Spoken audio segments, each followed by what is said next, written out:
തിരുവചനം തിരുവചനം.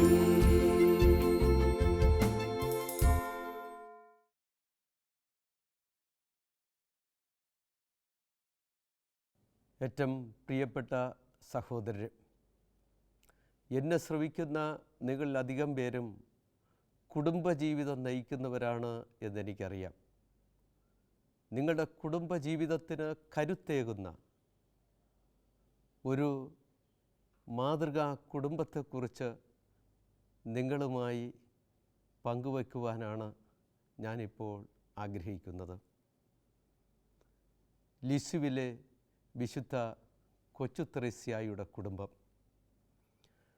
ഒരു മാതൃകാ കുടുംബത്തിനു വേണ്ട എല്ലാ ഗുണങ്ങളും ഒത്തിണങ്ങിയ കുടുംബമാണ് ലിസുവിലെ വിശുദ്ധ കൊച്ചുത്രേസ്യായുടെ കുടുംബം.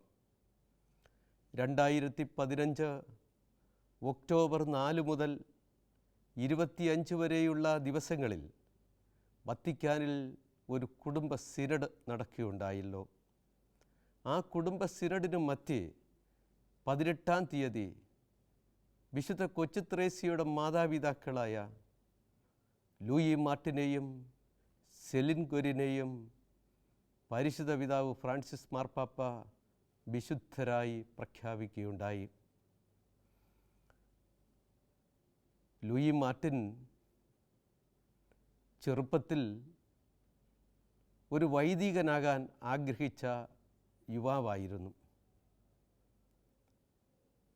സെമിനാരിയിൽ ചേരുന്നതിനു വേണ്ടി സെലക്ഷന് പോയി.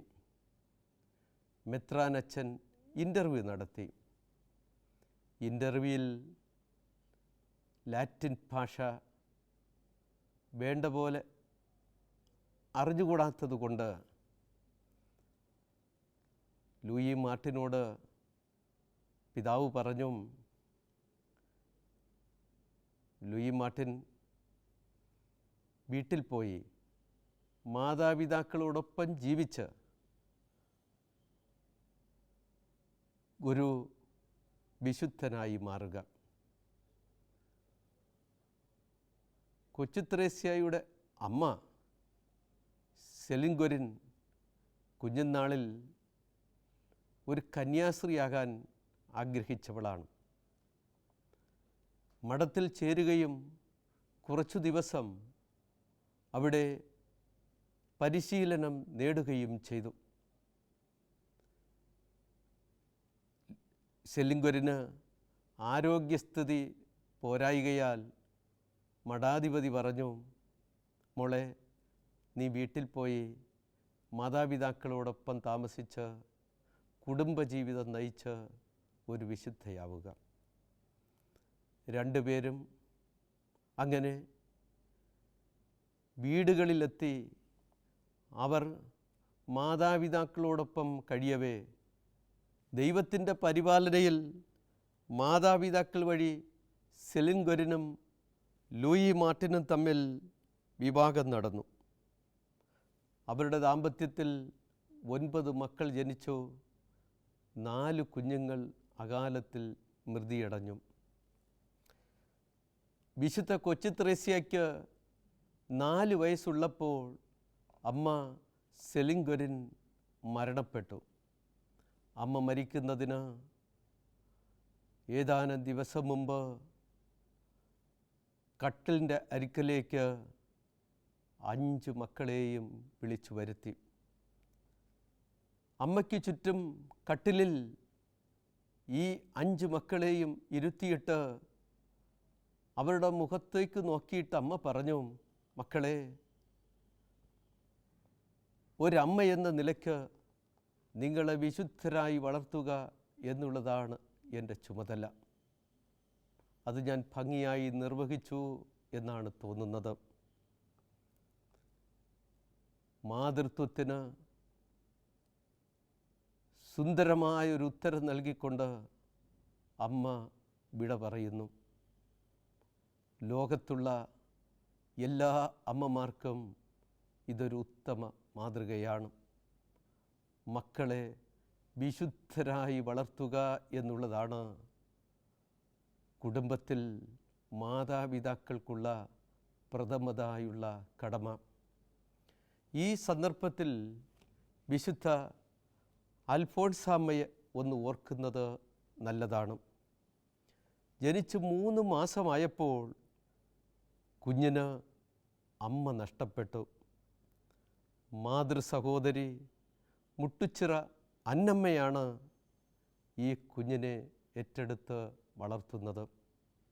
ആ അവസരത്തിൽ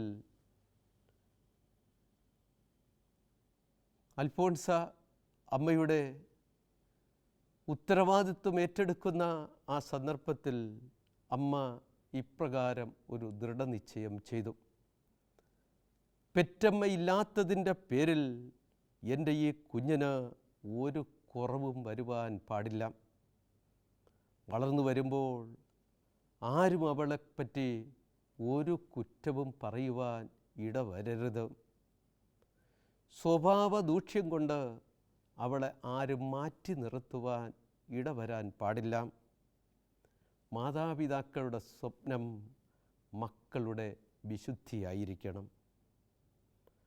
ഭൗതിക ഭദ്രത മാത്രം ഉറപ്പാക്കി കൊടുത്താൽ പോരാ. മക്കളെ വിശുദ്ധിയിൽ വളർത്തുക എന്നുള്ളതാണ് മാതാപിതാക്കൾക്കുള്ള ഒന്നാമത്തെ കടമ.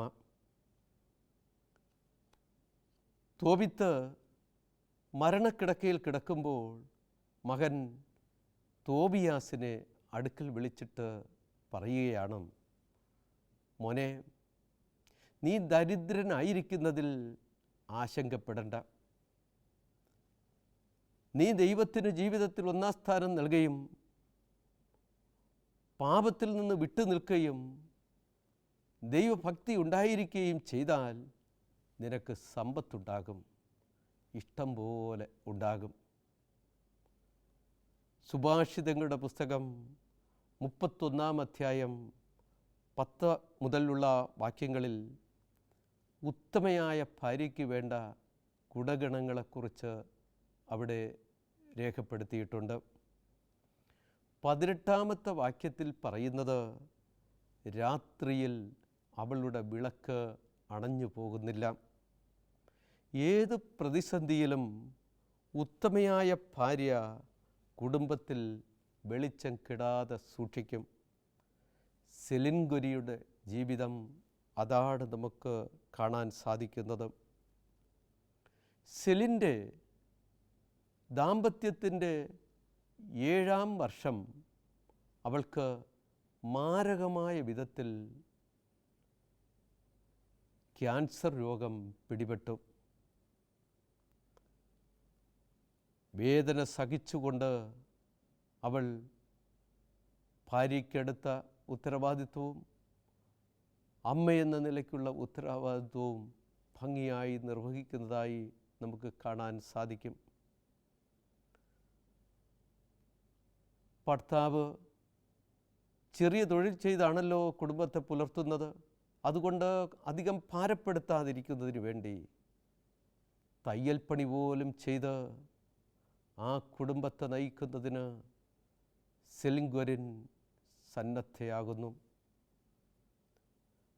മക്കളുടെ ആദിയിൽ 5 പെൺമക്കളാണല്ലോ. അതുകൊണ്ട് തന്നെ അമ്മയായ സെലിൻ ഗൊരിനെ സംബന്ധിച്ച് മക്കളെക്കുറിച്ചുള്ള ആധി കൂടുക തന്നെ ചെയ്യും. മാരകമായ രോഗത്താൽ അവൾ വിഷമിക്കുന്നു. ഇനി എത്ര കാലം ജീവിക്കാൻ സാധിക്കും എന്നറിഞ്ഞുകൂടാ. 5 പെൺമക്കൾ. അതുകൊണ്ട് തന്നെ ഈ അമ്മ ഭർത്താവിൻ്റെ അനുവാദത്തോടെ പ്രാർത്ഥിച്ച് ഒരുങ്ങി മൂത്ത 3 പെൺമക്കളെയും കൂട്ടി ലൂർദിൽ രോഗശാന്തിക്കായി പ്രാർത്ഥിക്കാൻ പോകുന്നു. ലൂർദിലെ അത്ഭുത നീരുറവയിൽ നിന്ന് വരുന്ന വെള്ളത്തിൽ മുങ്ങിക്കുളിക്കുമ്പോൾ രോഗശാന്തി ലഭിക്കുക സ്വാഭാവികമാണ്.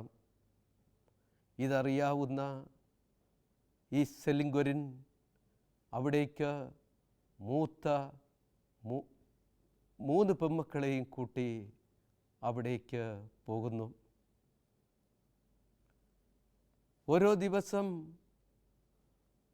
ഈ നീരുറവയിൽ മുങ്ങിക്കുളിച്ച് പുറത്തേക്ക് വരുന്ന അമ്മയോട് 3 പെൺമക്കളും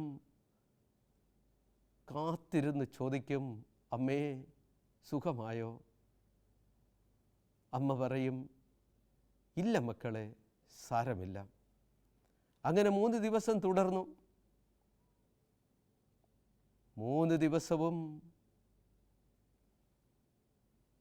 നീരുറവയിൽ മുങ്ങിക്കുളിച്ച് പുറത്തേക്ക് വരുന്ന ഈ അമ്മയോട് മക്കൾ ഇതേ ചോദ്യം ആവർത്തിക്കും, അമ്മേ സുഖമായോ? മമ്മി സുഖം കിട്ടിയോ? അമ്മ പറയും, ഇല്ല മക്കളെ, സാരമില്ല. 3 ദിവസം കഴിഞ്ഞിട്ട് സെലിംഗൊരിൻ തീരുമാനിച്ചു, ഇനി വീട്ടിലേക്ക് പോകാം. തൻ്റെ സുഖപ്രാപ്തി ആശിച്ചു കഴിയുന്ന ഭർത്താവ്, ഇളയ 2 മക്കൾ, ബന്ധുക്കൾ അവരോടെന്ത് പറയും? തീർച്ചയായും സങ്കടമുണ്ട്, എങ്കിൽ പോലും ആരോടും പരാതിയില്ല. ദൈവത്തോട് പരാതിയോ പരിഭവമോ തോന്നിയില്ല. പരിശുദ്ധ അമ്മയോടും പരാതിയില്ല. സെലിംഗൊരിൻ വീട്ടിൽ തിരിച്ചെത്തി തൻ്റെ കുടുംബജീവിതത്തിലെ ഉത്തരവാദിത്വങ്ങൾ രോഗത്തിൻ്റെ പീഡകളുടെ മധ്യത്തിലും തുടരുകയാണ്. സെലിംഗൊരിനെ ആ രോഗാവസ്ഥയിൽ അടുത്തുനിന്ന് സഹായിച്ചത് മക്കളിൽ ഏറ്റവും അവസാനം കോൺവെൻറ്റിൽ ചേർന്ന സെലിനായിരുന്നു. ഒരു ദിവസം അമ്മ പാരവശ്യത്താൽ വളരെയേറെ വിഷമിച്ച് കരയുന്നത് കണ്ട് സെലിൻ അമ്മയോട് ചോദിച്ചു, അമ്മേ എന്തിനാണ് കരയുന്നത്? രോഗം കൊണ്ട് വളരെയേറെ അമ്മയ്ക്ക് ബുദ്ധിമുട്ടുണ്ടാകുന്നു അല്ലേ എന്ന്. അപ്പോൾ സെലിംഗൊരിൻ മോളോട് പറഞ്ഞു, മോളെ, രോഗം കൊണ്ടുള്ള വിഷമം കൊണ്ടല്ല ഈ അമ്മ കരയുന്നത്. ഇന്നെനിക്ക് കുർബാനയ്ക്ക് പോകാൻ സാധിക്കുന്നില്ലല്ലോ എന്നോർത്താണ്. പ്രിയമുള്ളവരെ, രാത്രിയിൽ അവളുടെ വിളക്ക് അണഞ്ഞു പോകുന്നില്ല. ഇത്രയേറെ വേദനയുടെ തീവ്രതയിലും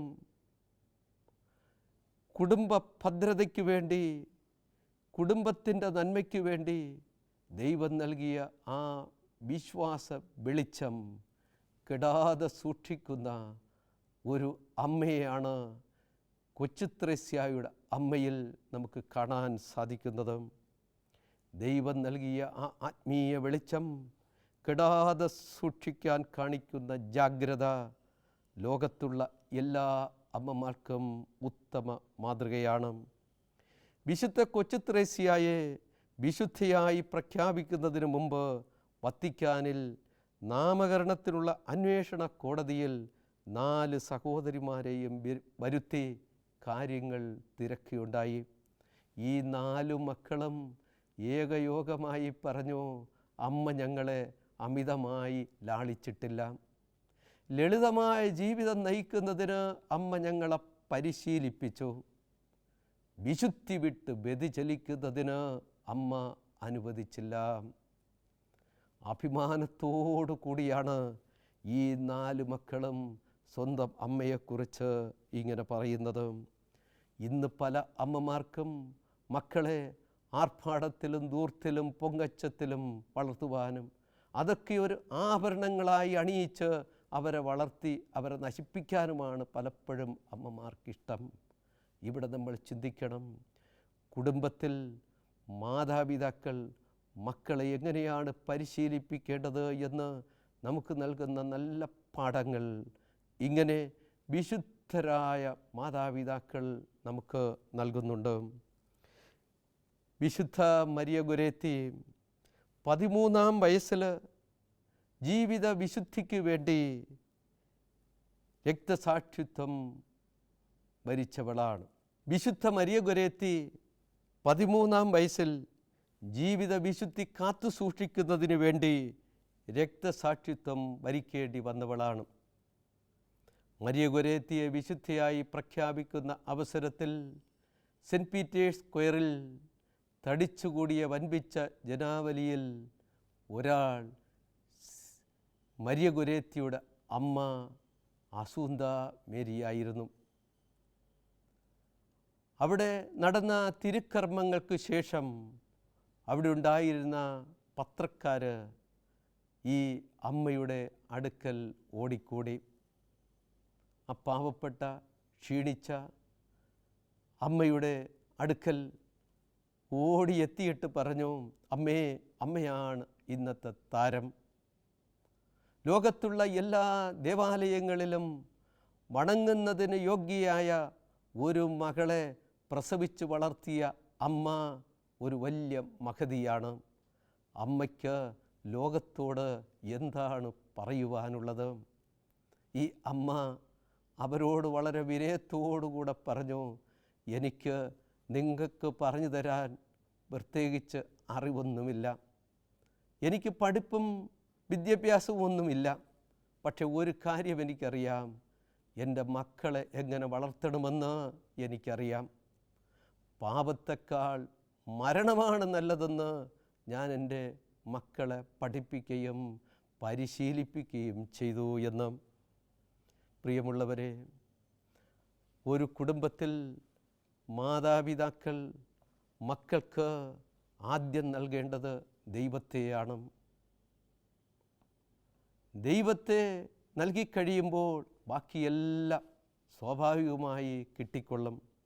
ലൂയി മാർട്ടിനെക്കുറിച്ച് നമ്മൾ ചിന്തിക്കുമ്പോൾ കൊച്ചു ത്രേസ്യയുടെ സ്വയംകൃത ചരിത്രമായ നവമാലികയിൽ അപ്പനെക്കുറിച്ച് പറയുന്നത്, എൻ്റെ അപ്പൻ എല്ലാ കാര്യങ്ങളിലും ദൈവത്തിന് ഒന്നാം സ്ഥാനം നൽകിയിരുന്നു. അപ്പൻ പ്രാർത്ഥിക്കുന്നത് കാണുമ്പോൾ വിശുദ്ധർ എങ്ങനെയാണ് പ്രാർത്ഥിച്ചിരുന്നത് എന്ന് എനിക്ക് ഓർമ്മ വരും. എൻ്റെ അപ്പൻ പള്ളിയിൽ ദിവ്യബലിക്ക് പങ്കെടുക്കുന്ന അവസരത്തിൽ കുർബാന മധ്യേ നടക്കുന്ന പ്രസംഗ സമയം അപ്പൻ്റെ മുഖത്തേക്ക് ഞാൻ നോക്കും. അപ്പൻ്റെ കണ്ണുകൾ നിറഞ്ഞിരിക്കുന്നതും മുഖം സന്തോഷത്താൽ നിറഞ്ഞിരിക്കുന്നതും ഞാൻ കണ്ടിട്ടുണ്ട്. ചെറുപ്പത്തിൽ തന്നെ അമ്മ നഷ്ടപ്പെട്ട 5 പെൺമക്കളെയും വളർത്തിയത് ഈ അപ്പനാണ്. അമ്മയില്ലാത്ത ഈ മക്കളെ അപ്പൻ വളരെ ഉത്തരവാദിത്വത്തോടു കൂടെയാണ് വളർത്തിയത്. അതുകൊണ്ട് തന്നെ വീട്ടിൽ ചില ചിട്ടകളും ക്രമങ്ങളും വരുത്തിയിരുന്നു. രാവിലെ എല്ലാവരും ഒന്നിച്ച് ഉണരുന്നു. ഉണർന്നു കഴിഞ്ഞ് പ്രഭാത കൃത്യങ്ങൾ നിർവഹിച്ച ശേഷം പ്രഭാത പ്രാർത്ഥന, എല്ലാ ദിവസവും ദിവ്യബലിയിൽ പങ്കെടുക്കൽ, വൈകുന്നേരം ഒന്നിച്ചുള്ള കുടുംബ പ്രാർത്ഥന. ഓരോരുത്തരും അവരവരുടെ ഉത്തരവാദിത്വങ്ങൾ ഭംഗിയായി ചിട്ടയായി നിർവഹിക്കണം. പരോപകാര പരസ്നേഹ പ്രവൃത്തികളിൽ ഓരോരുത്തരും സാധിക്കുന്ന വിധത്തിൽ പങ്കെടുക്കണം. ദൈവികമായ കാര്യങ്ങൾ സാധിക്കുന്ന വിധത്തിൽ എല്ലാവരും ശ്രദ്ധിക്കണം എന്നൊക്കെയുള്ള ചിട്ടകൾ അവിടെ ഉണ്ടായിരുന്നു. ചെറിയ കാര്യങ്ങൾ വലിയ സ്നേഹത്തോടെ ചെയ്യുവാൻ കൊച്ചു ത്രേസ്യ പഠിച്ചത് ഈ കുടുംബത്തിൽ നിന്നാണ്. അമ്മയില്ലാത്ത 5 പെൺമക്കളെയും അപ്പൻ മാതൃകാപരമായി വളർത്തി. ചെറിയൊരു വാച്ച് റിപ്പയർ കടയിൽ നിന്ന് കിട്ടുന്ന തുച്ഛമായ വരുമാനം ഉപയോഗിച്ച് ചെലവ് ചുരുക്കി മക്കളെ വളർത്തി. ലൂയി മാർട്ടിൻ ഒരിക്കൽ പറഞ്ഞു, എൻ്റെ 5 കുട്ടികളുടെ ഇടയിൽ ഞാനൊരു വലിയ കുട്ടിയാണ്. ഈ അപ്പനെക്കുറിച്ചാണ് പ്രിയമുള്ളവരെ മക്കൾ പറയുന്നത്, എൻ്റെ അപ്പൻ സ്വർഗത്തിലെ അപ്പനെ പോലെയാണ് എന്നും. വിശുദ്ധ കൊച്ചു ത്രേസ്യ പോലും ഒരു കൊച്ചു തെറ്റ് ചെയ്തു പോയാൽ അപ്പൻ തിരുത്താൻ ശ്രമിക്കും.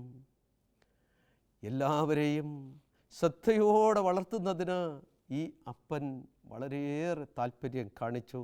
വാർദ്ധക്യത്തിൻ്റെ ആലസ്യത്തിലും രോഗപീഠകളുടെ മധ്യത്തിലും ഇടപെടാതെ ലൂയി മാർട്ടിൻ പ്രാർത്ഥിച്ചിരുന്നത്, കർത്താവേ, എല്ലാം നിൻ്റെ മഹത്വത്തിനായി സമർപ്പിക്കുന്നു. അദ്ദേഹം മരണക്കിടക്കയിൽ വെച്ച് പറഞ്ഞു, എൻ്റെ 5 മക്കളെയും ദൈവം സന്യാസിനികളാകാൻ വിളിച്ചതോടുകൂടി ഞാൻ കൂടുതൽ ഭാഗ്യവാനാണ്. പരിശുദ്ധ പിതാവ് ഫ്രാൻസിസ് മാർപ്പാപ്പ പറയും, ദൈവവിളിയുള്ള കുടുംബത്തെ ദൈവം ബഹുമാനിക്കുന്നുവെന്ന്. മാതാപിതാക്കളും മക്കളും ഒന്നിച്ച് വിശുദ്ധരായി തീരുന്ന കുടുംബം എത്ര ധന്യം!